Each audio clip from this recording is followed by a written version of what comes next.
Okay, so today's lesson is on a fairly unique topic, one that isn't always covered in Western civilization, and that is sex and gender in ancient Greece.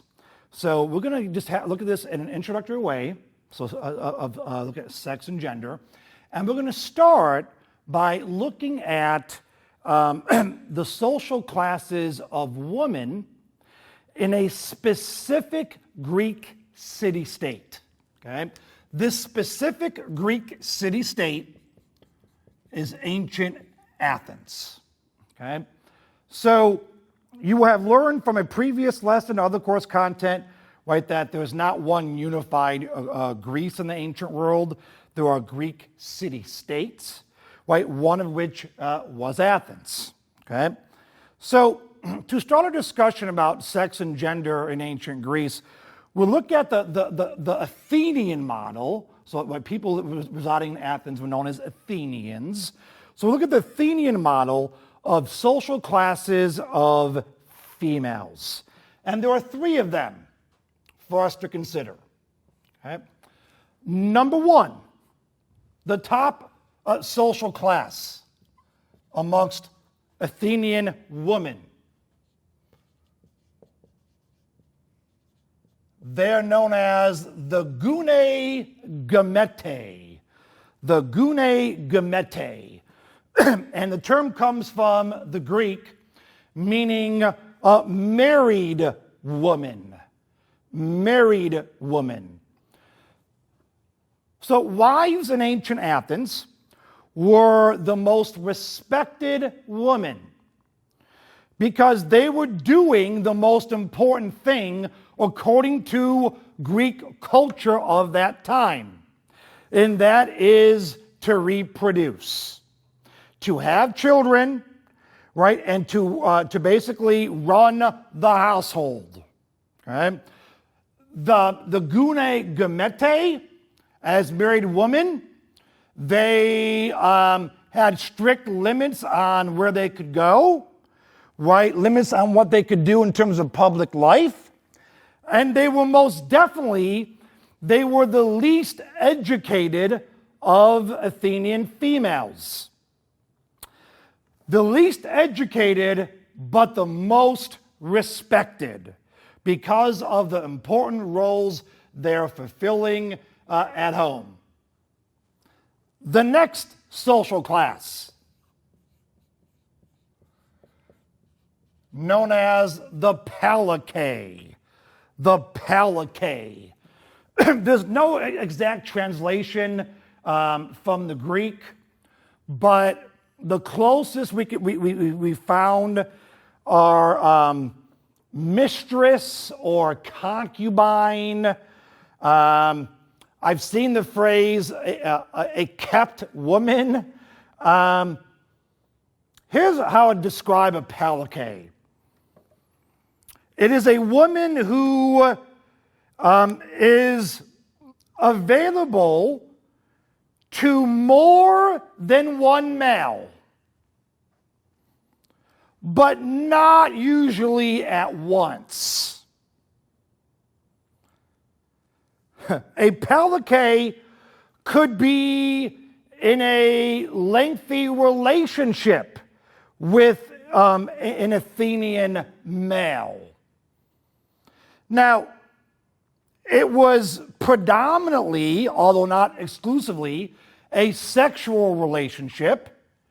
It could last weeks, but it could also last months and in some cases, years.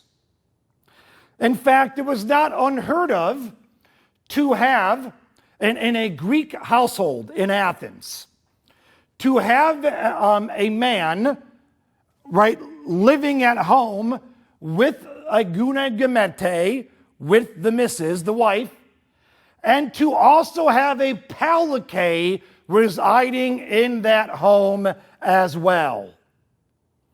Now, there are some issues about whether a Palike are considered Athenian citizens.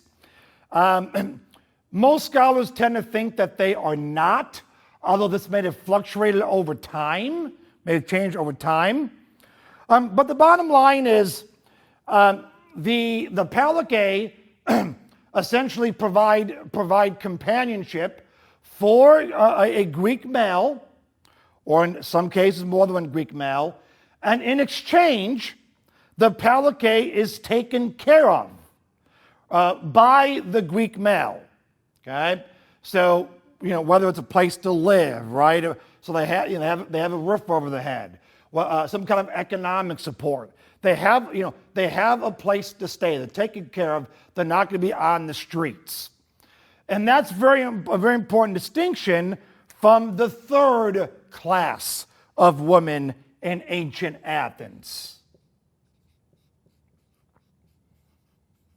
That class known as the hetaira. The hetaira. The closest equivalent from the Greek here is companion. This is what when we think of like a common prostitute. I remember learning about this myself many years ago in college, and the prof really tried to make it click. He said, when you see hetaira, just think of a hoe, okay? I'm like, okay, well, that's fascinating on so many levels. So we have, a companion who is a prostitute, someone who is essentially available to any male at any moment. Okay? Now, they may, in certain cases, not be known as full-blown slaves. In many cases, they were. But the bottom line is they were treated like slaves.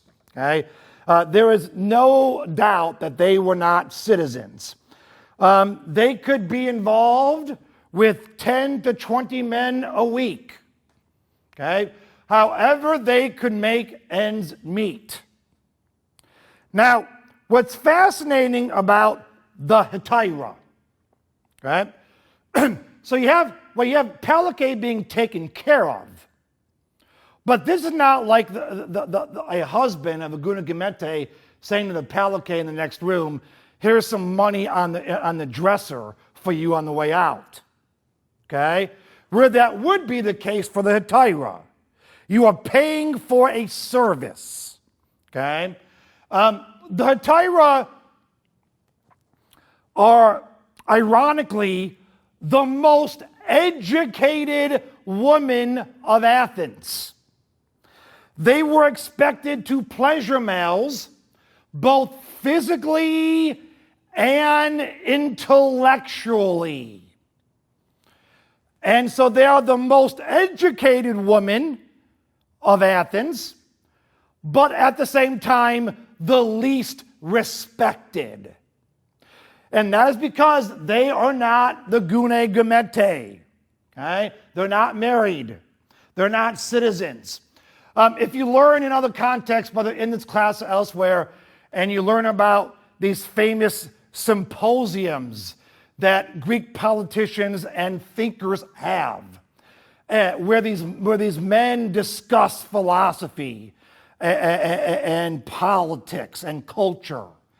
And then while they're discussing all these great intellectual ideas and they're binge drinking, they're also being pleasured, both intellectually and sexually, by the hetaira.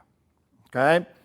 So, hopefully we can discern from this that ancient Athens is an extreme model, but it's not totally unique. It's just an extreme case of if you are not a housewife, then there is a real doubt, right, on your role in your city state, in the city state in which you reside. There is real doubt on whether you are even a citizen. It is why it is so important that if you are a Greek male and you have daughters, that you try to arrange a marriage, okay, to another Greek male, so they don't end up as a Pallicae or, in a worst case scenario, a hetaira. Okay. Now, the question's often asked, okay, so men have all these outlets for sexual pleasure, okay? And it's true they do. Again, this is not unique to Athens. The social class system here of these three classes, again, it's more of an extreme case, but the idea of having social divisions amongst women is not unique to Athens. It's common amongst, throughout many of the Greek city-states. Okay, so I'll put Greek city-states, just to really emphasize the reference that this does apply more broadly, okay? I'm often asked, well, what about like females, right? What about like females, in terms of their outlets? Females don't have those kind of sexual or intellectual outlets, okay? That is forbidden. It doesn't mean it didn't happen, but it is most definitely forbidden. Now, there's one other important, very important, shall I say, outlet for men. When we think about sex and gender roles, there's an important Greek term that we need to address.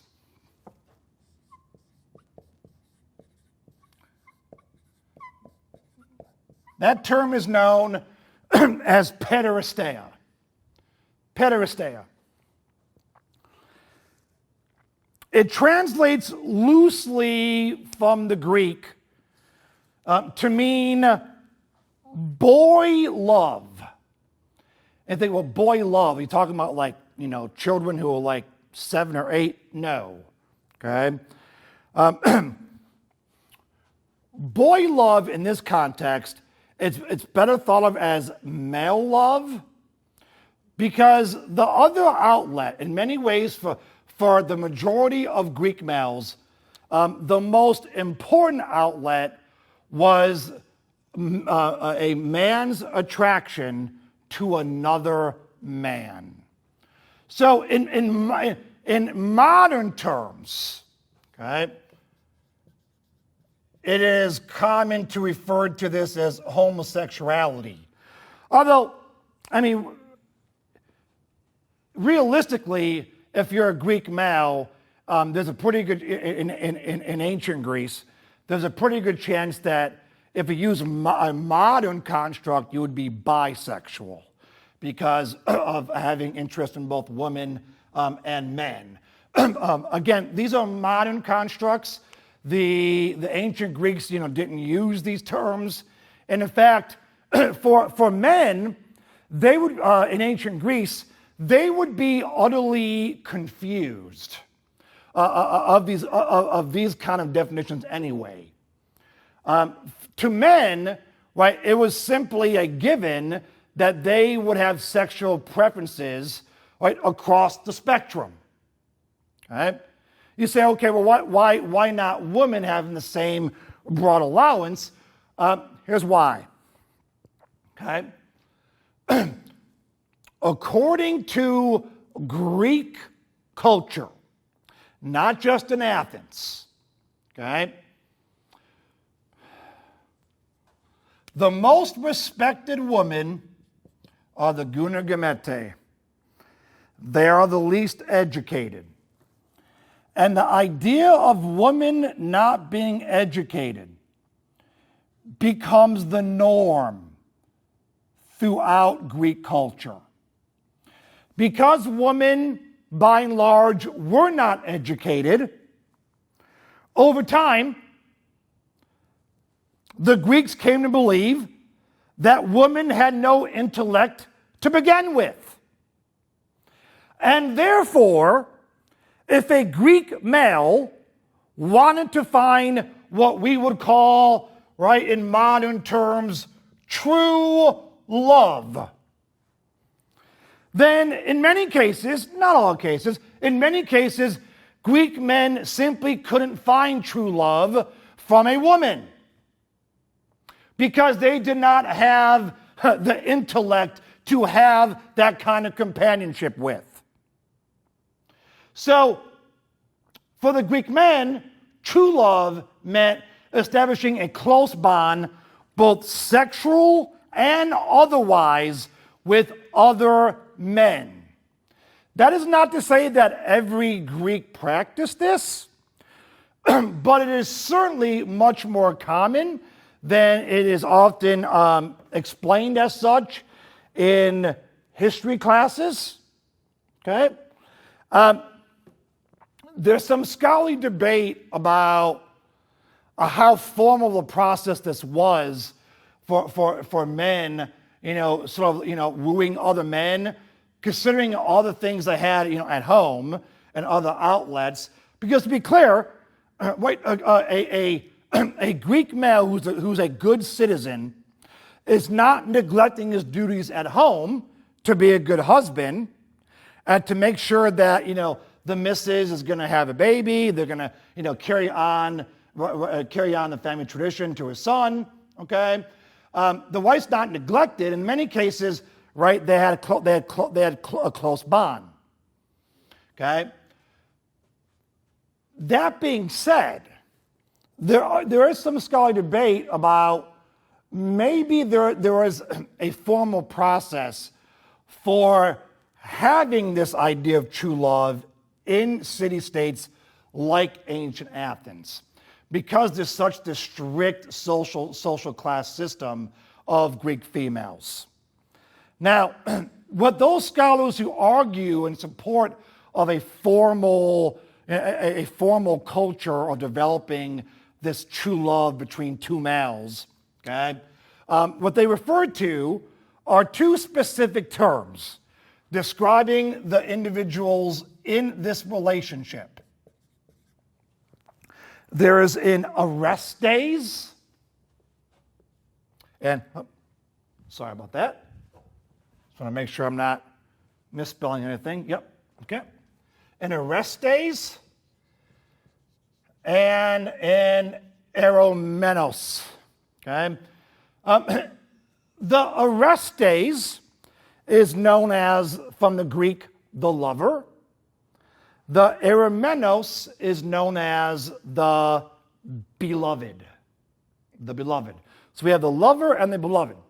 And according to scholars who argue for this interpretation, especially in ancient Athens, the Orestes and the Eromenos have specific roles in developing this close bond, this most important relationship of true love between two males.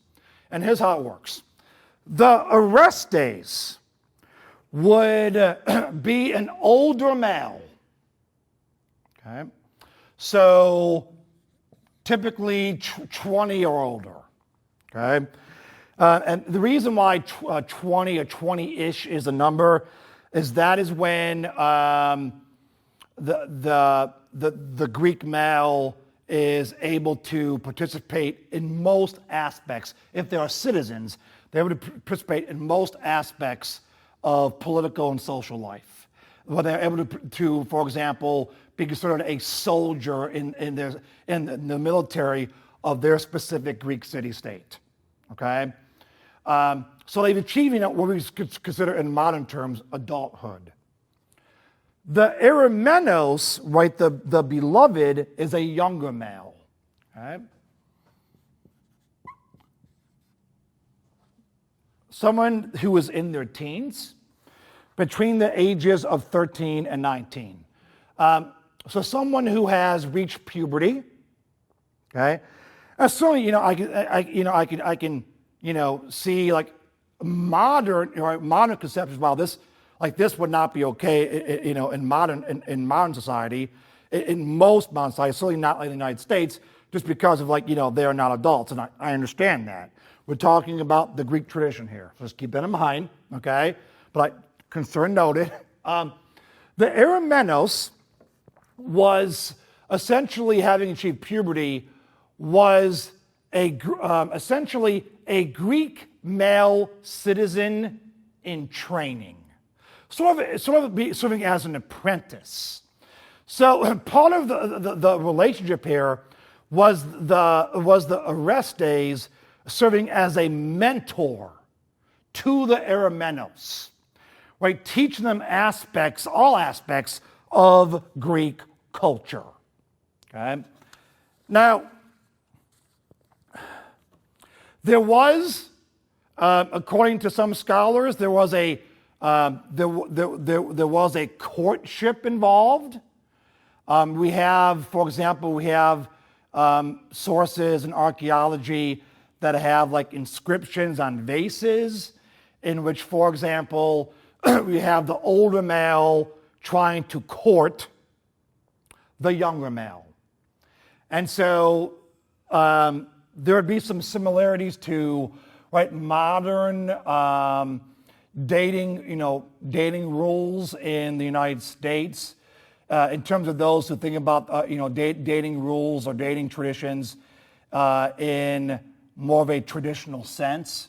So, for example, if you are accustomed to a dating norm in which the male holds the car door open for the female, okay, right? And there's certain things that the male is supposed to do and not do, and same with the female. There are similar rules here between the older male, the Orestes, and the younger male, the Eromenos, okay? And so what was common, what was typical, again, it didn't happen all the time, but it was common to have, in terms of for sex and gender for the males, right, to have these various kinds of relationships, oftentimes simultaneously, right? So we have the gune gemete, right, a married woman, palike, right, a mistress, okay, a kept woman, and the tyra, as my professor from Eastern Michigan said, a hoe, okay, prostitute, okay, right, possible outlets for males, right, and then we have other males, okay. The Greeks, that was the culture. They saw nothing wrong with that, and this is, I think, a really good example of why it is important in history classes for us, whenever possible, to avoid what is known as presentism.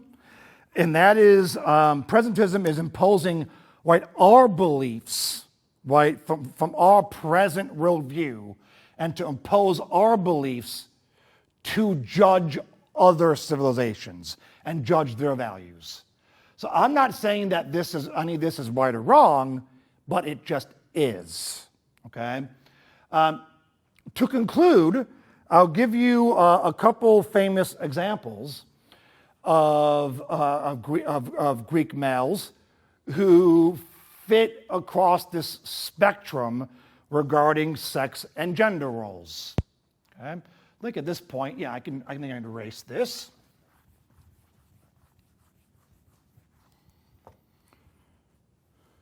Okay. So you will undoubtedly have learned at some point in your course content regarding the ancient Greek city-states. I hope you will have learned about ancient Sparta, the most powerful Greek city-state in the ancient world. Its army was it's awesome. And so Sparta would itself at some point be defeated by a coalition of Greek city-states. Okay? Now, the details of Sparta's fall from military greatness are not what's important here. What's going to be important is the group that's most responsible for Sparta's fall. If you want the exact moment that Sparta had its so-called fall from grace, from being a great military power in the Greek world, we can put that date at 371 BC. Okay? And that is when we see the Battle of Leuctra. Okay? The Battle of Leuctra involved a Greek coalition that was concerned about the power of Sparta. And the leader of this Greek coalition, really an anti-Spartan coalition, the leader of this coalition was the Greek city-state of Thebes. Okay? This is all a long-winded way of introducing an important group. And that is a specific military unit in the city-state of Thebes. That specific military unit was known as the Sacred Band. The Sacred Band comprised 150 pairs of gay lovers. Right? So these were 150 couples, males, right, who were the military elite of the Thebes city-state, right, who would literally die for each other. And the Sacred Band led the anti-Spartan coalition that defeated Sparta at the Battle of Leuctra in 371. Okay? So the Sacred Band is one example, okay, of how we know that there are these, historically in ancient Greece, these close relationships between two males. Okay? The other example I want to give you is an individual who, by the account of most military historians, including myself, is viewed as the greatest general in history. It's a bold statement to make, but I think it's one that can be backed up. That military general is Alexander the Great. Okay? Alexander the Great from Macedonia, who you will undoubtedly learn about in other course content as well. He will become conqueror of the Persian Empire. Alexander the Great had a companion who he was extremely close to. And this companion is known as Hephaestion. Okay? And while it is not conclusive but that the relationship was sexual long-term, okay, there's certainly evidence implicating that there was a sexual relationship of some sort, and that they were certainly close, okay, closer than lovers normally are. And before I conclude, I should circle back and offer one addition to my discussion of the Orestes and the Eromenos. Okay, I talked about, we have here, right, the older male, 20 plus, right, the lover, and we have the Eromenos, the male who is between 13 and 19, a post-pubescent male, okay, the younger male, the beloved. A question I frequently get, it's a great question, is, so like what happens when, so the Eromenos, if the Eromenos is 13 to 19, okay, and the Orestes is 20 plus, well, what happens when, right, both of these individuals age? It's a great question. And so the short answer, unfortunately, is it depends. But typically, based on the evidence we have, is that they are no longer involved sexually or romantically in any way, but they tend to still be extremely close in terms of having their bond. And what will happen then at some point, right, the Eromenos, right, they will then become an Orestes. So it is not uncommon, right, to have Greek males, right, having relationships with more than one male either. Okay? So it's extremely fascinating. It's a topic that is often, I think, underrepresented in history courses. And yes, it is a very different view about the role of women in terms of their relation to education, right, and who should have access to it. Much of the sex and gender roles throughout the Greek world class, they're based around the long-term subjugation of women. It doesn't mean that women were not valued. The Greeks would beg to differ with that. But in terms of who has the power, right, legal, political, economic power, it is clear that it is the males, not the females in ancient Greece. Okay? So that's all for the lesson. Thank you very much.